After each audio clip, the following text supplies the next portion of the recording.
தற்போது கிடைத்த அண்மை செய்தி.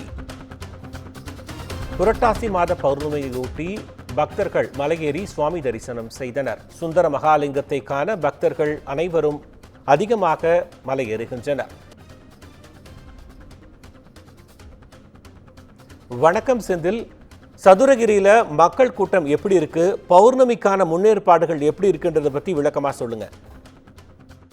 வணக்கம் கோபால். விருதுநகர் மாவட்டம் ஸ்ரீவில்லிபுத்தூர் மேற்கு தொடர்ச்சி மலை பகுதியில் அமைந்துள்ளது சதுரகிரி சுந்தர மகாலிங்கம் கோவில். இந்த கோவிலுக்கு மாதம் 8 நாட்கள் பிரதோஷம், பௌர்ணமி, அமாவாசை உள்ளிட்ட மாதம் 8 நாட்கள் மட்டும் இந்த மலைக்கோவிலுக்கு பக்தர்கள் என்பது அனுமதிக்கப்படுவார்கள்.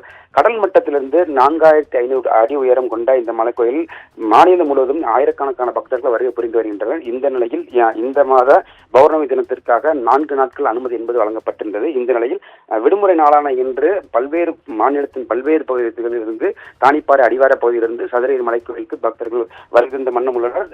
குறிப்பாக வனத்துறை மற்றும் தீயணைப்புத்துறை, காவல்துறை சார்பாக பல்வேறு ஏற்பாடுகள் என்பது செய்யப்பட்டுள்ளது.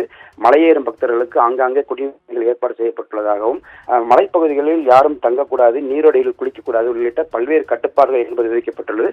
தொடர்ந்து பக்தர்கள் பாதுகாப்பு பணிக்காக ஏராளமான காவல்துறையினர் குவிக்கப்பட்டுள்ளனர்.